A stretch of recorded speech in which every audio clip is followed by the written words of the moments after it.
यहाँ पर SC ST OBC के लोग होंगे और मुस्लिम लोग भी होंगे और है।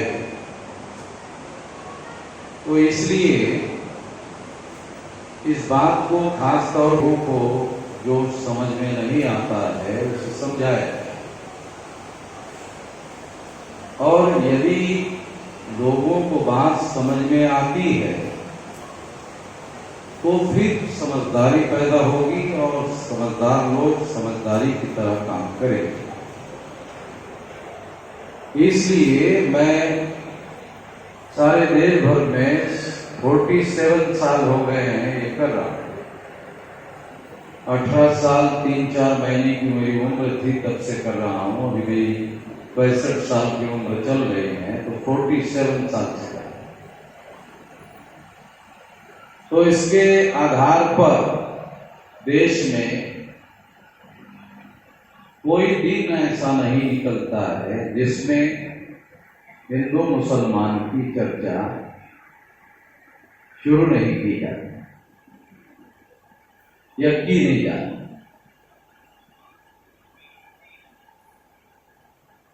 तो ये डेली चर्चा हिंदू मुसलमान की क्यों की जाती? मुझे तो नहीं लगता कि ये बात जो है ना SC ST OBC को समझ में आती है, ना मुसलमानों को समझ में आती है।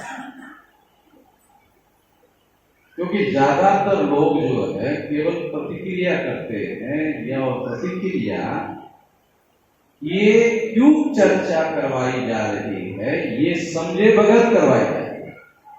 हमारे लोग प्रतिक्रिया करते, क्रिया नहीं करते हैं कि क्रिया करने के लिए तो संगठित शक्ति चाहिए। अगर आपके पास संगठित शक्ति नहीं है तो आप केवल प्रतिक्रिया कर सकते हैं, क्रिया नहीं कर सकते। और प्रतिक्रिया से केवल दुश्मनों का फायदा होता है, प्रतिक्रिया करने वाले समूहों को कोई फायदा नहीं। राजनीति है, इतना आसान है नहीं। जो आसान नहीं है वो समझाने की कोशिश कर रहा है। तो हिंदू मुस्लिम की जो चर्चा है उसके पीछे क्या मकसद? डेली हिंदू मुस्लिम, डेली हिंदू मुस्लिम, हिंदू मुस्लिम, हिंदू मुस्लिम, हिंदू मुस्लिम मुद्दे बनाए जाते हैं जिससे मामला हिंदू मुसलमान बनाया जा सकता है। अभी आज तक के पत्रकार यहां आए तो उन्होंने पूछा कि आपको लगता है देश में मुसलमानों को टारगेट किया जा रहा है? मुझे उन्होंने पूछा तो मैंने उनको कहा आपको बताना जरूरी है इसके बारे। कोई चैनल वाला मेरा इंटरव्यू कभी नहीं लेता है, सलाह मतलब होता है तभी लेता है। मुझे मालूम नहीं हमारे मुस्लिम भाई को मेरे साथ क्यों बिठाया गया, मुझे पता नहीं है। क्या पत्रकारों के कहने पर बिठाया गया कि नहीं बिठाया गया मुझे जानकारी नहीं है। मगर यदि आज तक के यहाँ पत्रकारों ने हमारे चौधरी मेहरबान अली साहब को कहलवा कर अगर हमारे भाई को मेरे साथ बिठाया तो ये राजनीति है, ये समझना हमारे लोगों को।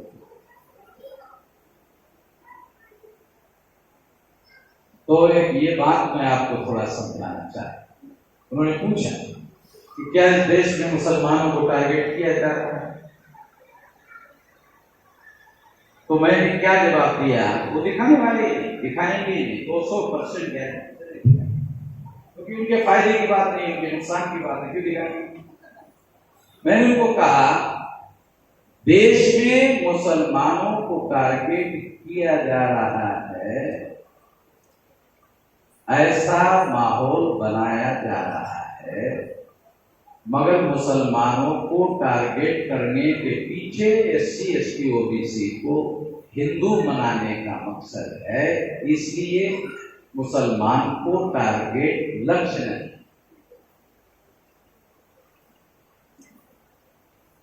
क्यों? दोनों को समझाना, SC ST OBC को भी और मुसलमान को।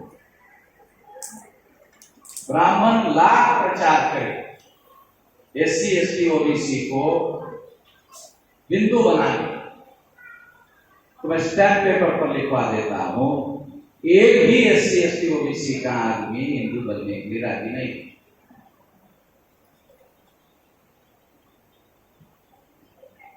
और ये बात सबसे ज्यादा मुसलमानों को समझने की जरूरत है। और खास बात बता रहा होगा, इस देश में अगर ब्राह्मण अपने धर्म का प्रचार करने के लिए झोला उठाए और प्रचार करे, या हिंदू बन जाए, ऐसा तो कोई ब्राह्मण नहीं कर रहा है। तो पहला सवाल उनको पूछा जाएगा, चलो ठीक है हम हिंदू बन जाते हैं, तुम्हारे धर्म में हमारा स्थान क्या है? सारे इंसान बराबर होंगे या ब्राह्मण सबसे ऊपर होंगे?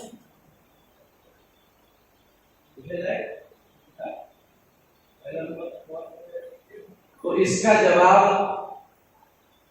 नहीं है, वामन निजाम के पास है, ब्राह्मण के पास जवाब नहीं है। और जवाब देगा तो झूठ साबित होगा और सच बोलेगा खुद ही खतरे में पड़ेगा।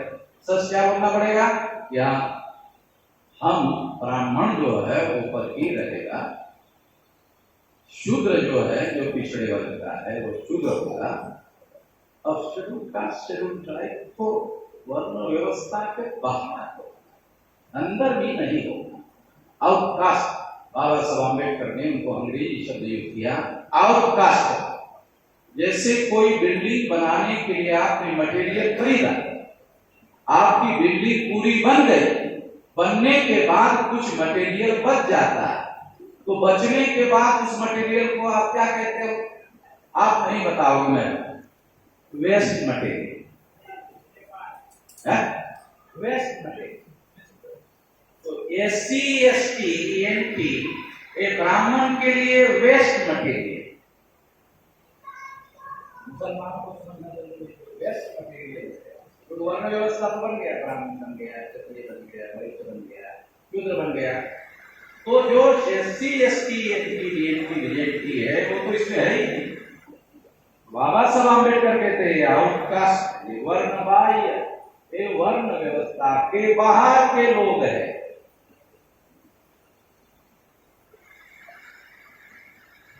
है ही नहीं। तो ये वो जवाब दे नहीं सकता, देगा संकट में फंस जाएगा। ब्राह्मण संकट में फंस जाएगा।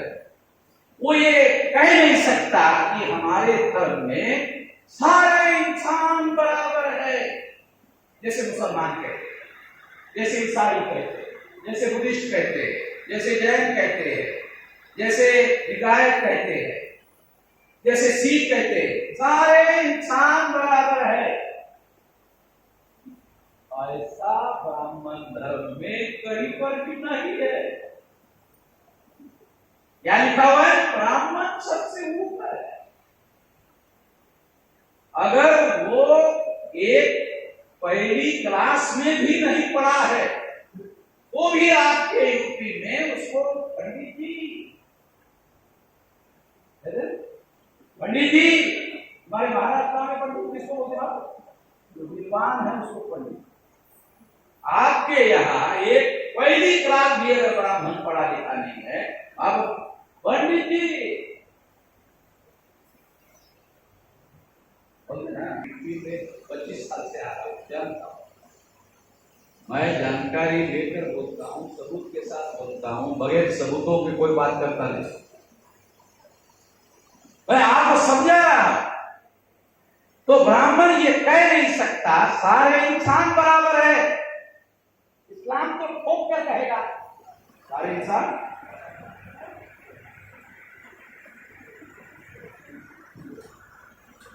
जब जिसके पास सारे दुनिया के इंसान बराबर है, वो तो किसी के भी करके उसे अपने धर्म में दावत दे सकता है।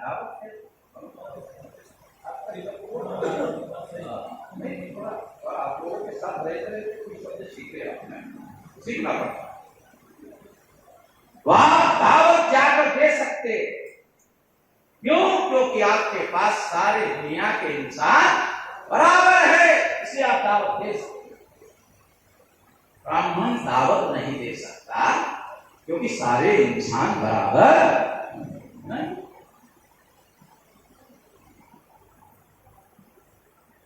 कुछ दिन पहले भागवत ने कहा था कि हिंदू नाम का कोई धर्म नहीं है।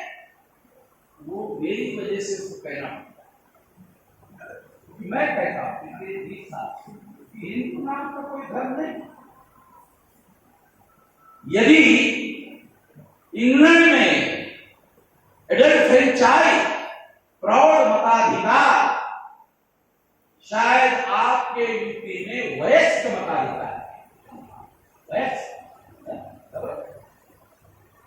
मुस्लिम लोग तो फारसी, अरबी, तो उसमें ये वयस्क नहीं कहते, ये शुद्ध हिंदी का शब्द है। भाषा भी जानता है। प्रौढ़ दूसरा शब्द है वयस्क, अंग्रेजी है एडल्ट फ्रेंचाइज।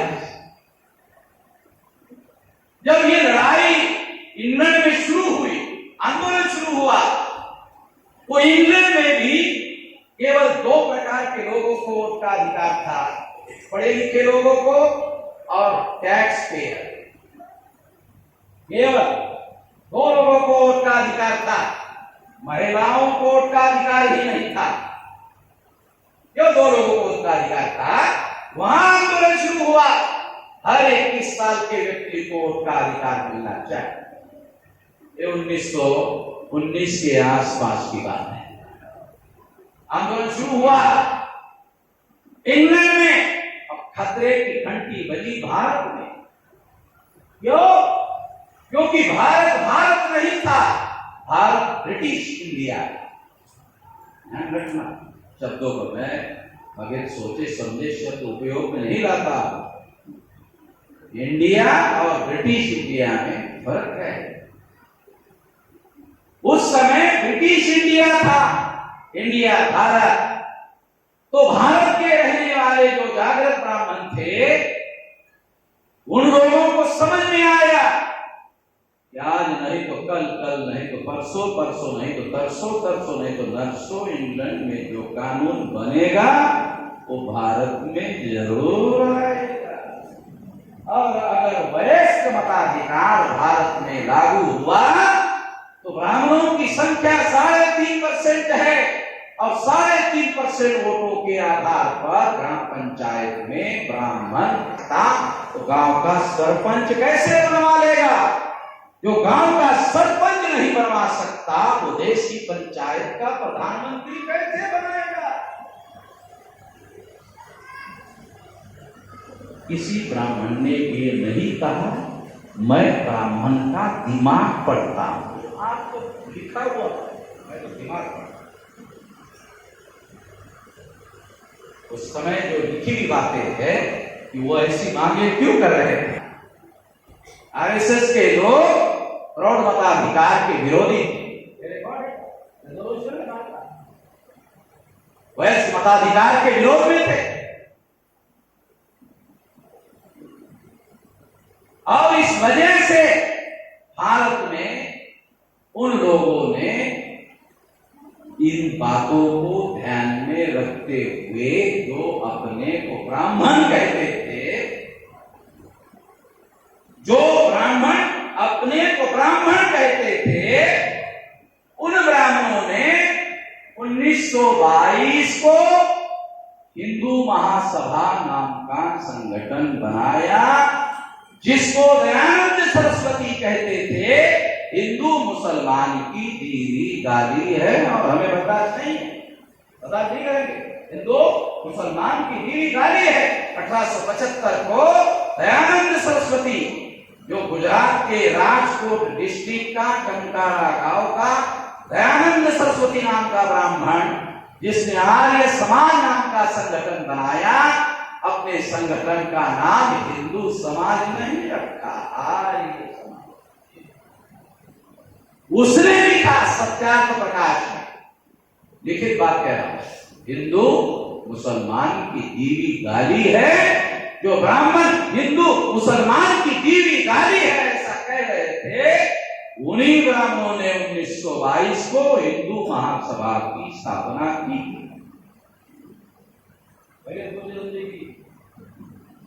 बगैर विचार किए की कोई तो कारण होगा। कोई ब्राह्मण अपने को हिंदू नहीं कहता,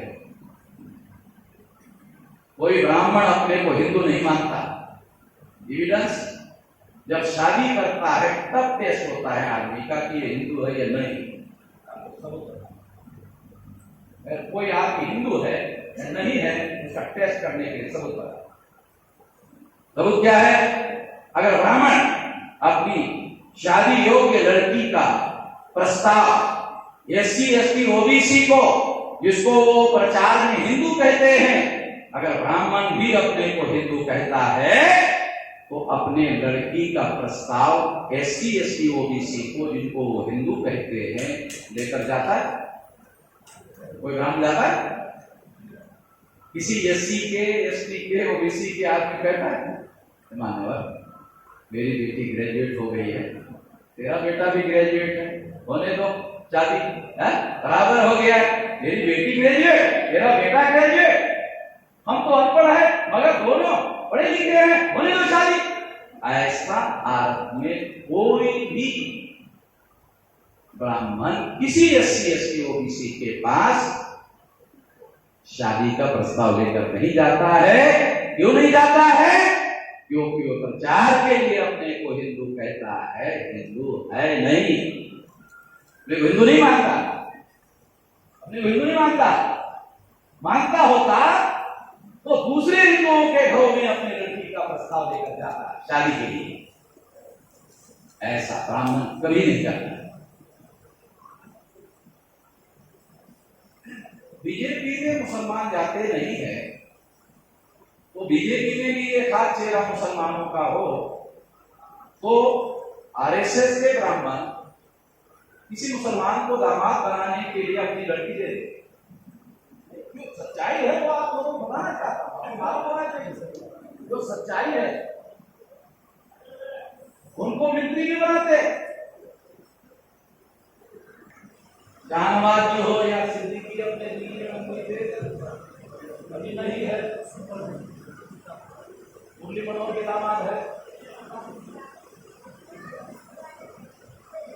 मेरा ऑब्जेक्शन नहीं है कि उन्होंने अपनी लड़की उनको, मेरी ऑब्जेक्शन नहीं, मर्द की बात है, मगर राजनीति समझाने के लिए उदाहरण दे, समझाने के लिए उदाहरण दे रहा है। SC ST OBC को क्या कहते हैं? अरे 10 साल में, 20 साल में, 25 साल में, 50 साल में मुसलमान 1000 गुना बढ़ जाएंगे और सारा राज मुसलमानों का हो जाएगा। वो SC ST OBC का वेरिफिकेशन नहीं इस्तेमाल, वेरिफिकेशन। अरे हमारे SC ST OBC के वकीलों को मालूम नहीं चलेगा वेरिफिकेशन किसने आता कि कोई भी बात छानबीन किए बगैर नहीं माननी चाहिए। मुझे लगता है कुरान में तो ये सिद्धांत जरूर है, आंख लगाकर मान लो, ऐसा नहीं होगा। तो जितना मैं थोड़ा कुरान के बारे में मेरा जो थोड़ा बहुत अभ्यास है, बगैर छानबीन के मान लो, ऐसा तो कोई आदेश अल्लाह ताला ने मुझे मैं खास बात आपको समझा, भाषण नहीं कर रहा, समझा एक बात आपको समझा। तो ये जो बात मैं आपको बता रहा हूं, इससे प्रूव हो जाता है कि ब्राह्मण हिंदू नहीं, वो प्रचार के लिए हिंदू कहता है ताकि चुनाव में लड़ने के दौरान SC ST OBC का हिंदू के नाम पर वोट लिया जा सके। 3.5% वोटों के आधार पर जब ग्राम पंचायत में पंच सरपंच नहीं बनाया जा सकता तो मेंबर पार्लियामेंट और असेंबली मेंबर बनने का सवाल नहीं। तो मुसलमानों को एक तरफ समझना जरूरी है और एससी एसटी ओबीसी के लोगों को यह समझना जरूरी है कि मुसलमानों को जो टारगेट किया जा रहा है वो टारगेट करने के लिए नहीं है। मैं कहते रहता हूं, क्या कहते रहता हूं, मैं हमेशा ये बात कहते रहता हूं कि मुसलमान उन लोगों के टारगेट में दिखाई दे रहा है मगर निशाना मुसलमान है। टारगेट मुसलमान है, निशाना मुसलमान है। मगर जब गोली चलाई जाती है तो लगती मुसलमान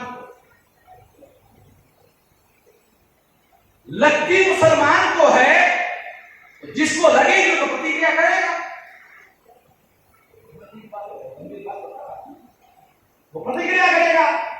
मुसलमान जितनी ज्यादा प्रतिक्रिया करेगा उतना ज्यादा 3.5% ब्राह्मण 35% हो जाएगा।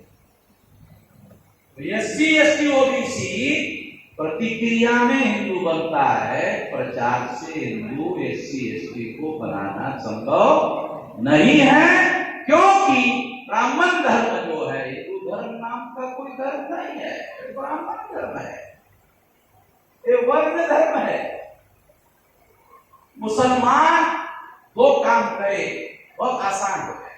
एक, अपने को मुसलमान मूल निवासी घोषित करे, जो विदेशी थे वो पाकिस्तान चले गए, जो है वो भारत के मूल निवासी है। और दूसरी बात एक तो वो मूल निवासी अपने को घोषित करे। आरएसएस के लोग मुसलमानों को विदेशी कहते, मैंने ही सारे देश भर में ये शुरुआत की कि मुसलमान सारे देश में जो मुसलमान है वो मूल निवासी है, और अगर कोई विदेशी है तो वो यूरेशियन है, उसका डीएनए यूरेशियन लोगों से मिलता है। ब्राह्मण विदेशी है, मुसलमान विदेशी नहीं है, वो मूल निवासी है। जब मैंने कहा 15 दिन बाद मोहन भागवत ने बयान, जब कागज देखते पुराने पेपर देखते क्या बोला भागवत ने, मुसलमानों के पुरखे हमारे पुरखे ऐसे हैं।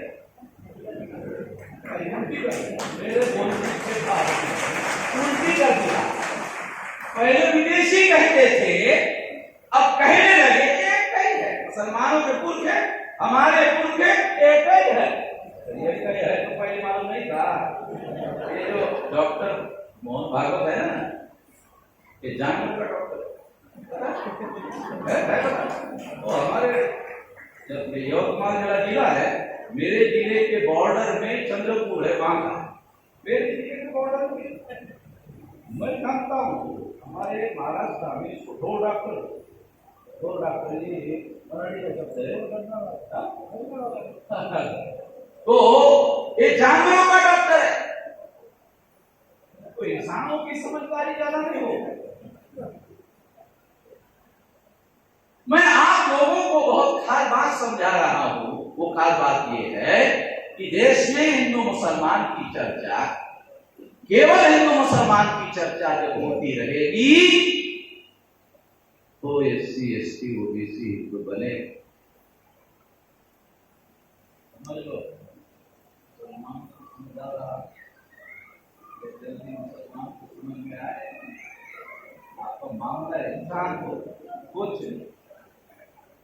आपकी झंझट में ही पड़ेगा। जितना मुसलमान संकट में है वो एससी एसटी ओबीसी के संकट में नहीं डाला है, ये सारा ब्राह्मणों में डाला है।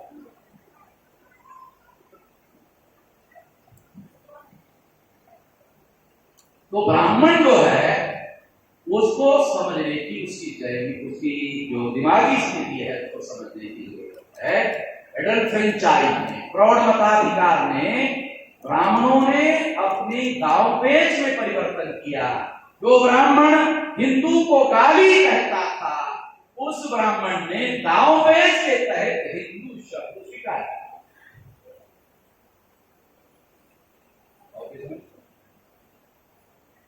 जो हिंदू को गाली कहता था मुसलमान की बीवी, उस शब्द को उन्होंने गांव बेच के तहत स्वीकार, इसलिए कि यदि ब्राह्मण धर्म के नाम पर प्रचार करता तो SC ST OBC क्या कहता, तुम्हारा धर्म, तुमको क्या करना है करो, हमें क्या मतलब है, ब्राह्मण धर्म तुम्हारा है, तुम देखो, हमें क्या मतलब है। SC ST OBC है। अब देखो SC ST OBC को गधा कैसे करता, हिंदू SC ST OBC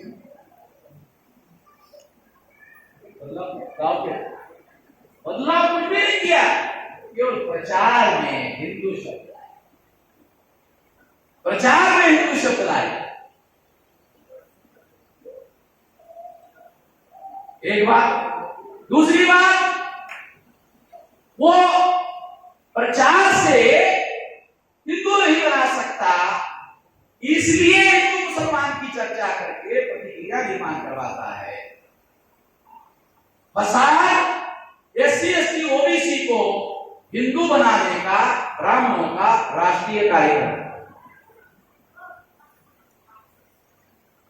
फसाद SC ST OBC को हिंदू बनाने का ब्राह्मणों का राष्ट्रीय कार्यक्रम है।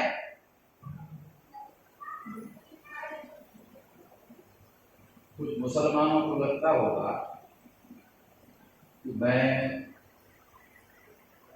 ब्राह्मण का नाम लेकर नहीं बोलना चाहिए, तो मैं मुसलमानों को अनुरोध करता हूं, इसकी चिंता आप मत करो, ब्राह्मणों को करना, उनको मेरे खिलाफ FIR करने दो, आपको चिंता करने की जरूरत नहीं, वो FIR करने वाला नहीं मेरे खिलाफ,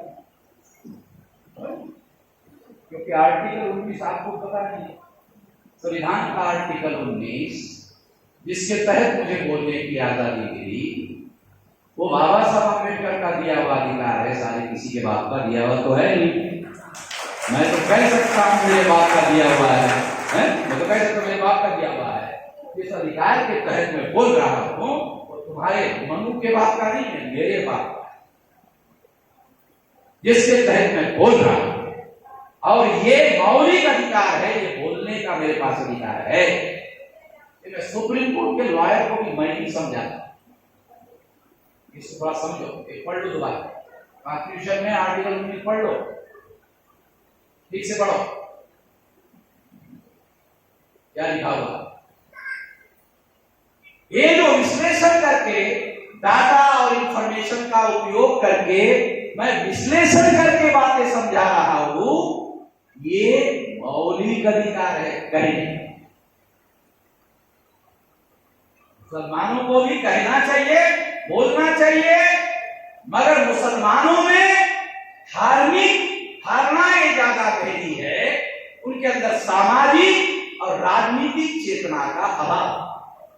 जिस दिन सामाजिक और राजनीतिक चेतना पैदा होगी, उस दिन मुसलमान बोलना कैसे चाहिए और क्या नहीं बोलना चाहिए, ये हुनर उनके अंदर पैदा हो। अगर वो मेरे से सीखना चाहते हैं तो मैं ट्रेनिंग देने के लिए तैयार, मैं समय देने के लिए तैयार। केवल धार्मिक बातों से ब्राह्मणवाद भारत में मजबूत हो रहा है। ब्राह्मणवाद मुसलमानों के केवल धार्मिक बातों से ब्राह्मणवाद मजबूत हो रहा है, इससे मुसलमानों को फायदा नहीं, भारी नुकसान है, और भारी नुकसान है।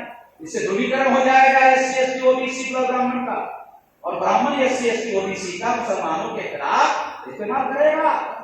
थोड़ा बहुत जो हुआ तो कर रहा, तो इसलिए मैं आप लोगों को यह अनुरोध कर रहा हूं, समझा रहा हूं कि देश में हिंदू मुसलमान की चर्चा भारत में ब्राह्मण कर रहा है, मीडिया कर रहा है जो उनके नियंत्रण में है, और उनके नियंत्रण में जो संगठन है वो इस तरह की बातें कर रहे हैं, सारी बातें वही कर रहे हैं और मीडिया उसकी चर्चा कर रहे हैं। मैं मुसलमानों को अनुरोध करना चाहता हूं, इस चर्चा से अपने आप को जितना ज्यादा दूर कर दें। बता, इस चर्चा से मुसलमान को अपने आप को दूर कर, जितना गहराई से इसमें शामिल हो गए आरएसएस को फायदा होगा, जितना इससे दूर जाओगे आरएसएस को हिंदू मुसलमान कहेगा रहेगा, जमीनी स्तर पर फायदा नहीं। मुसलमान शामिल होगा जमीनी स्तर पर संगठित आरएसएस को और ब्राह्मणों को बहुत भारी फायदा होगा। अरे जो ग्राम पंचायत का सरपंच नहीं बना सकता था वो देश के केंद्र में सरकार बना चुका है, उसको समझने की जरूरत है।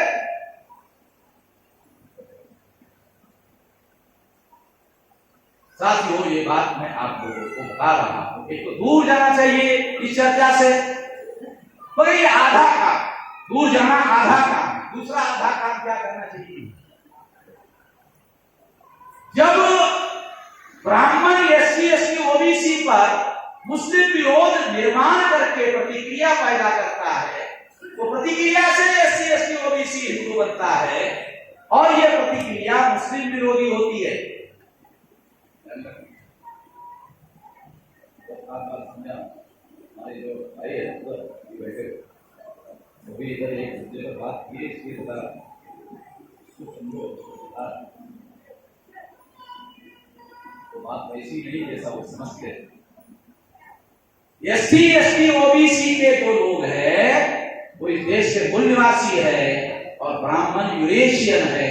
जितना अंग्रेज विदेशी था उससे कम विदेशी ब्राह्मण नहीं है। नस्ल के आधार पर भी वो भारतीय नहीं है, ये मैंने प्रमाणित कर दिया। ब्राह्मण ब्राह्मण है, यूरेशियन है, जैसे अंग्रेज अंग्रेज है उस तरह से ब्राह्मण यूरेशियन है। मुसलमानों ने अंग्रेजों को भारत से भगाने के लिए बहुत कुर्बानियां दी, वो इतिहास भारत में पढ़ाया नहीं जाता।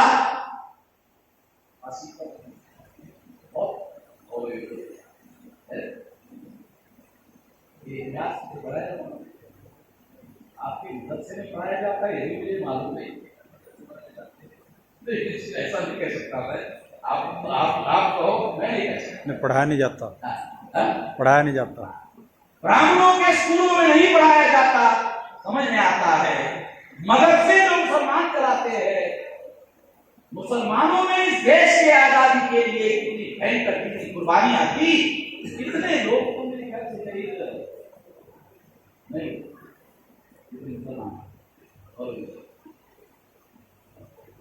बताए। और जब नहीं बताया जाता है तो कोई मकसद होगा, बगैर मकसद से तो कोई बात हो नहीं रही है। तो इसलिए मैं आप लोगों को यह बात समझा रहा हूं कि एससी एसटी ओबीसी के जो लोग हैं उनका सम्राट पुष्यमित्र शुंग नाम के ब्राह्मण ने सम्राट बृहद्रथ मौर्य ईसा पूर्व 185 को सम्राट बृहद्रथ मौर्य की हत्या की बाद में। वो हमारी ही नस्ल के निवासी ही रहे होते, तो मूल निवासियों का सम्राट बृहद्रथ मौर्य चंद्रगुप्त के खानदान का ईसा पूर्व 185 में पुष्यमित्र शुंग नाम ने ब्राह्मण ने उसकी हत्या। अब से चल रहा मामला 2023 साल से ज्यादा समय हो गया, कैलकुलेट करके बोल रहा हूं। तो इसी मापदंड में हम हिंदू नहीं है। ब्राह्मण लाख प्रयत्न करें हम हिंदू नहीं बन सकते, केवल प्रतिक्रिया में हिंदू बन सकते हैं। वो प्रतिक्रिया मुसलमानों पर कर रहे हैं, तो जितने एससी एसटी ओबीसी मुस्लिम विरोधी होंगे उतने ही हिंदू होंगे। प्रतिक्रिया मुसलमान विरोधी होगी उतने ही एससी एसटी ओबीसी हिंदू होंगे, और जो मुसलमान विरोधी है एससी एसटी ओबीसी वो कभी भी एससी एसटी ओबीसी के अधिकार की बात नहीं करेगा। वो एससी एसटी ओबीसी जो मुसलमानों के विरोध में प्रतिक्रिया में हिंदू बना, वो जाति क्रिया से हिंदू बना, वो चीजों का फर्क नहीं समझो। प्रतिक्रिया इग्नोरेंस के द्वारा करवाई जाती है, इग्नोरेंस के द्वारा करवाई जाती है। और मुसलमानों का एक शब्द यूज कर रहा हूं आपके समझदारी के लिए, एससी एसटी ओबीसी के लोग इस देश में अनपढ़ गवार नहीं है, जाहिल जाहिल जाहिल। मुसलमानों का शब्द बोलो ना, ये शब्द मुझे बहुत बहुत पसंद है, क्योंकि अनपढ़ गवार जितना हमारे जो मूल बनाए जाते हैं उस हिसाब से शब्द कमजोर, जाहिर शब्द बहुत हजारों साल 2300 सालों से जिन लोगों को जाहिल बना कर रखा गया है, उन लोगों की मुसलमानों के विरोध में प्रतिक्रिया निर्माण करना ज्यादा मुश्किल काम नहीं है। उनको तो अपना दोस्त कौन है, अपना दुश्मन कौन है, अरे बहुत गहरी समझदारी तो उसके अंदर नहीं है।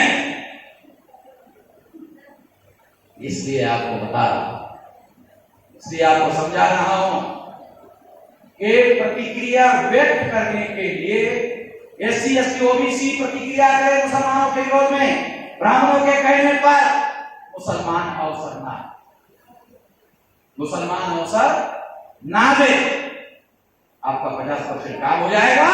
और 50% काम क्या करना होगा मुसलमानों को, ब्राह्मणों के द्वारा जो प्रतिक्रिया निर्माण करने का काम किया जाता है उस पर प्रतिक्रिया देना बंद कर, 100% बंद कर, और उसकी जगह क्या करो, एससी एसटी ओबीसी के लोगों के साथ जितना गहराई से भाईचारा बना सकते हो। आप ही लोग कहते हो मजलूम, इस्लाम में मजलूमों को बहुत दिया गया है। पंडित जवाहरलाल नेहरू मजलूम लाभ नहीं दे पाए मुसलमान, 78 तक ब्राह्मणों को आप लोगों ने इस देश के जालिमों को प्रधानमंत्री बनाए, इस्लाम के सम्मत था। जब आप जालिमों को 78 तक देश का प्रधानमंत्री बनाओगे तो मुसलमान सुरक्षित रहेगा भारत में। जालिमों को ताकतवर बनाओगे, इस्लाम के मौलिक सिद्धांतों के विरोध में मुसलमानों ने काम किया। संकट काल में मुसलमानों को खुद संकट में फंसकर मजलूमों के समर्थन में खड़े होते, तो कोई मजलूम मुसलमान के घर पर फसाद करने के लिए ब्राह्मण को साथ सहयोग नहीं करता।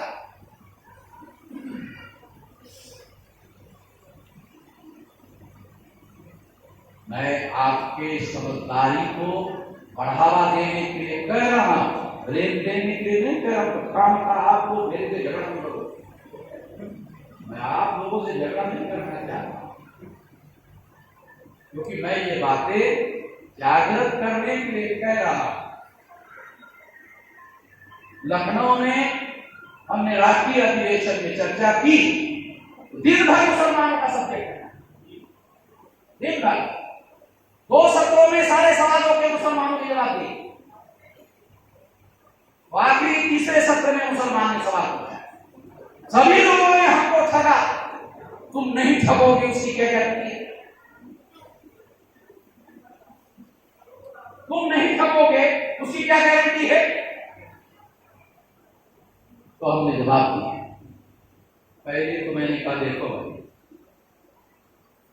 मैं तो मुसलमानों को जागृत करने का काम कर रहा हूं, तो जो जागृत करता है वो ठगता नहीं, और जो ठगना चाहता है वो जागृत नहीं कर सकता, लेकिन आप वो काम नहीं कर सकते। फिर भी मैं कहा, आप लोगों को अनुरोध है कि आप लोगों को बहुत बार ठगा गया, एक मजलूम को भी एक बार ठगने का मौका दो।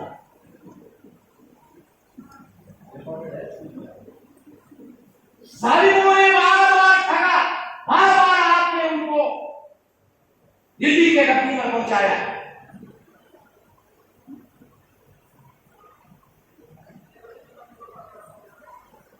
स्टोरी के बारे में फैक्ट बता, ये गाइड बताओ। यदि हमारे अंदर कोई कमियां हैं, खामियां हैं, कोई कमजोरियां हैं, दूर करना होगा, रणनीति में बदलाव करना होगा। मुसलमान ये भी कहते हैं कि बार बार हमको ठगा जाता है, तो मैं ठगने के संबंध में एक बात आपको बताता हूं। जो ताकतवर होता है वो ठगता है, जो मजलूम होता है, जो कमजोर होता है, वो ठग नहीं सकता। जो मजलूम होता है वो खुद ही कमजोर है, वो क्या ठग लेगा? वो ठग नहीं सकता। जो कमजोर है, मजलूम है, वो ठग नहीं सकता। तो यदि आप ठगे जा रहे हो तो समीक्षा करने की बात है। आपको समीक्षा करना चाहिए कि चुनाव में आप लोगों ने, मेरे पास सारे फैक्ट अवेलेबल है कि जो पार्टी बीजेपी को हरवाने के लायक है, आपने कुछ भी नहीं देखा कि चुनाव के बाद हमको धोखा देगी, नहीं देगी, क्या करेगी, क्या नहीं। बीजेपी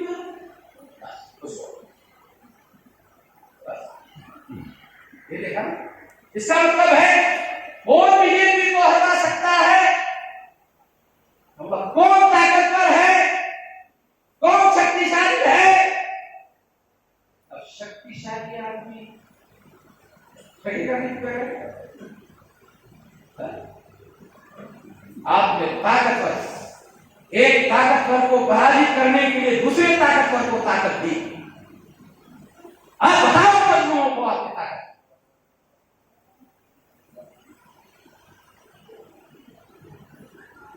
गुरनाथ देव का क्या करना चाहिए था? देखो मैं आपको और एक फैक्ट बताऊं, बहुत सीरियस बात। मैं ये ब्रेक देने के लिए नहीं कह रहा। 131 member parliament schedule caste schedule tribe के रिजर्व है। इन रिजर्व सीटों पर भी मुसलमानों ने ब्राह्मणों का साथ दिया। तो हमारी थी ऐसी की थी 131 मेंबर पार्लियामेंट SC/ST की रिजर्व सीट है। उन सीटों पर भी मुसलमानों ने या कांग्रेस या और कोई ताकतवर पार्टी जो ब्राह्मणों की है, बंगाल में 30% मुसलमान है। जाओ तो पूछो ममता बनर्जी के अलावा आप लोग देखे हो? मेरे पास तो थोड़ा डरता है, तो बगैर डरता के कोई बात बोलता ही नहीं। मैं तो नेशनल लेवल का संगठन है मेरा, 567 जिलों में अखबारों की कतरनों पर यकीन नहीं करता। मैं जमीनी आधार पर जाके वहां डाटा कलेक्ट करता हूं, डाटा के आधार पर बात करता हूं।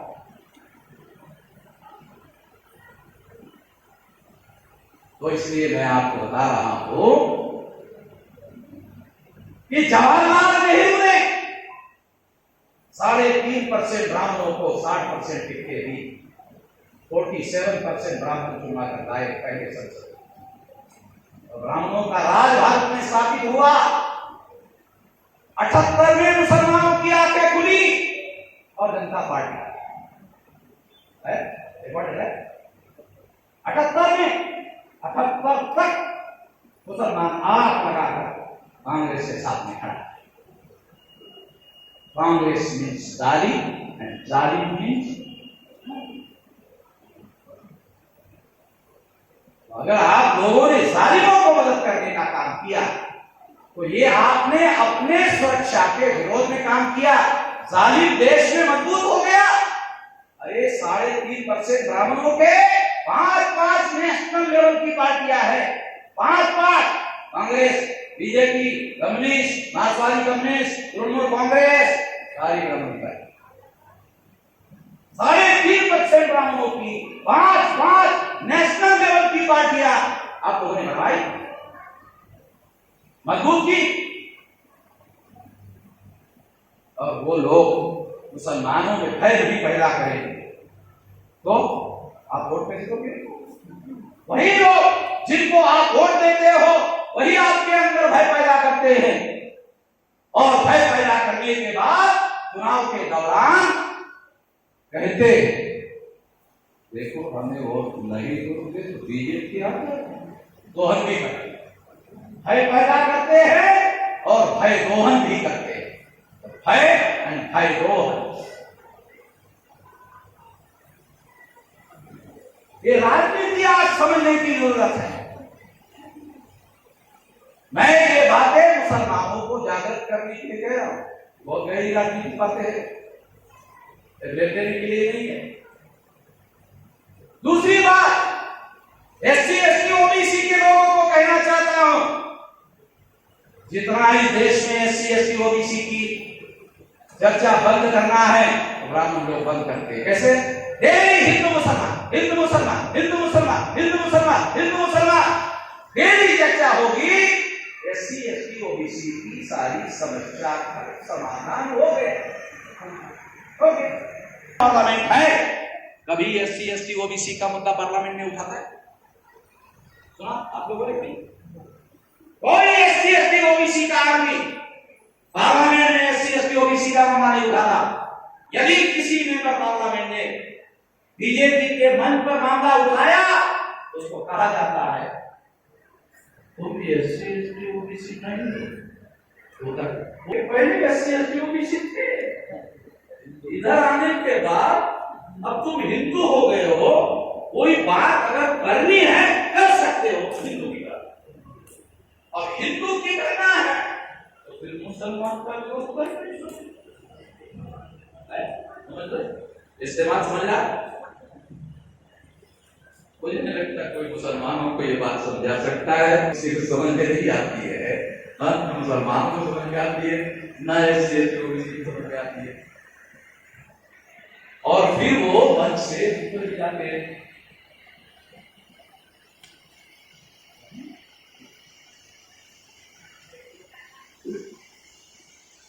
जब संकट होता है तो मैं भी मैदान में रहता हूँ, उठता नहीं, फिर मैदान में रहता हूँ लड़ने के मुसलमान के। जब संकट आता है ना मुसलमानों के तो मैं रहता हूँ मैदान, फिर मैं उठ के नहीं जाता। इसलिए आप लोगों को ये बता रहा हूं, ये बातें हम लोगों को समझनी है कि एससी एसटी ओबीसी के लोग हिंदू नहीं है। मैं एक बार रेल में ट्रैवलिंग कर रहा था,